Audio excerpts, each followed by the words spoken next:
Ok, je suis au Moderna Museum de Stockholm, soit le musée d'art moderne, et je viens de voir l'exposition euh, sur Marina Abramovic. Et je pense qu'il faut que je t'en parle maintenant tant que j'ai encore in fire, si on peut dire ça comme ça. Du coup, je vais essayer de trouver un endroit sympathique, par exemple un truc pour les gosses. Alors, je sais pas si c'est un bon endroit. J'ai changé. Je vais aller à un endroit où il n'y a personne.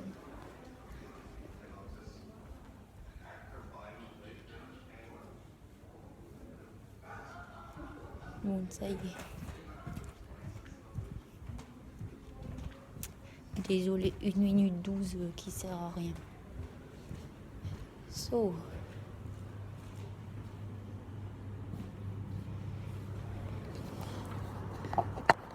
J'espère que tu vas pas trop entendre le son de la climatisation. Alors, cette expo, donc déjà, j'aurais bien aimé filmer, mais j'ai pas pu.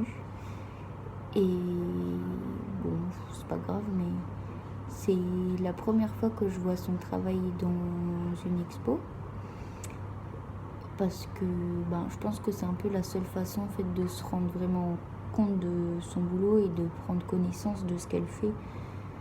Parce que pour ceux qui la connaissent pas, je détaillerai plus dans la barre d'infos. Là, j'ai pas toutes les connaissances à m'apporter, mais en gros, c'est une artiste qui doit déjà avoir un certain âge. Je dirais plus de 40 ans, ou dans les 40, 50 même, peut-être 60, je sais pas.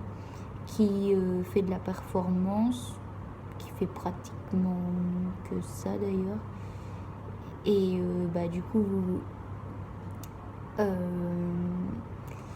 pour voir ce que c'est de la performance, t'as pas 36 000 solutions. En fait, soit t'assistes à la performance en direct, soit c'est relaté par vidéo, photo, audio, parfois par écrit. Enfin, tu vois un peu le genre de délire. Et donc, en fait, je sais pas trop comment je dois le prendre parce que ça m'a vraiment retourné comme une crêpe. Enfin, ça m'a fatiguée, mais un truc de fou. Enfin, déjà que ici, je suis assez fatiguée parce que tout le monde parle anglais et du coup, je passe mon temps à entendre de l'anglais, à essayer de comprendre les conversations. Donc ça, je suis assez fatiguée pour ça, mais là, je suis restée, je crois, une bonne heure dans l'expo. Et je en sors là, mais il y a une collection permanente gratuite. Je peux même pas y aller en fait parce que je suis trop fatiguée. Genre j'ai essayé, mais mes yeux ils veulent plus rien savoir et mon cerveau non plus. Parce qu'en fait j'ai l'impression que même sans avoir vu la performance en direct, mais en ayant des documents, on va dire en quelque sorte, tu vis le truc quoi. Tu vis vraiment le truc et c'est intéressant ce qu'elle fait parce que elle repousse en quelque sorte les limites du corps humain et de l'humain, et elle pose des questions autour de ce qu'elle est, de comment on doit considérer ce qu'elle est, mais aussi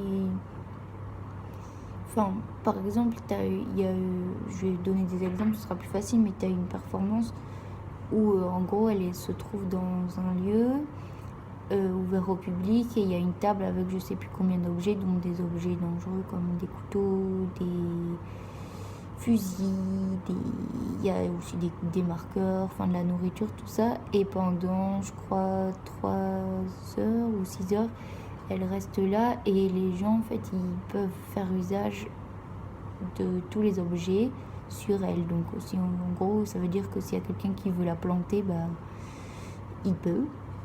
Et je trouve ça intéressant parce que du coup en fait ça remet en cause la fonction du corps.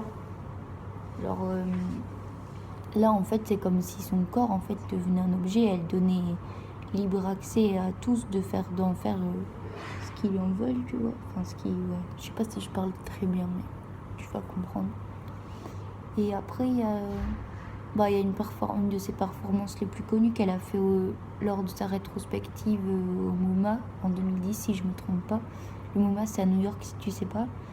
Et en gros, elle, pendant 732 heures, je crois, enfin, ça fait vraiment un sacré bout de temps, elle est restée assise sur une chaise. Je sais pas si elle a fait ça sans bouger ou si elle a pris des pauses, je ne sais rien. Mais en gros, elle s'assoit sur la chaise et les visiteurs peuvent s'asseoir sur la chaise une chaise en face d'elle aussi et rester le temps qu'ils le souhaitent. Et elle les regarde dans les yeux et en fait le visiteur doit la regarder dans les yeux. Et il y a plus de 1000 personnes qui ont fait cette expérience-là avec elle et c'est vraiment un truc de fou, quoi.